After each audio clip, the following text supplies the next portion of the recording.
పైకి వచ్చే లక్షణం ఒకట్లేదు. రాత్రి 2ంటికి పడుకోవడం, పొద్దున్నే 10ంటికి లేవడం. ఏంట్రా ఎటుకనమా? పాలు తాగావా? దేవుని 100 కోట్లు అడిగావా?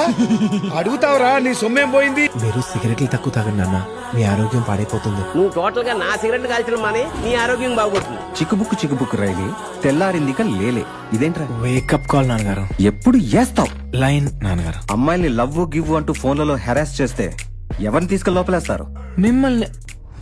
మా నాన్న గొప్పోడని 100కి 99 మంది అంటే సరిపోదు, 100 మంది అనాలి. మా నాన్న వెనక నుంచి తిట్టుకున్న వాళ్ళు ఆయన ముందుకొచ్చి కాళ్ళు పట్టుకోవాలి. ఆయనకి ప్రపంచంలో మా అమ్మే బెస్ట్ ఫ్రెండ్ గా ఉండాలి.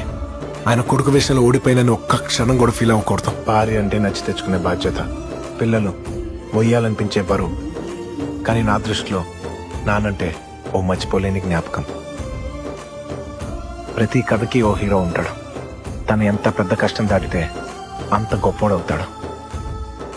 నా కథకి నువ్వే హీరో నాన్న. Proud to be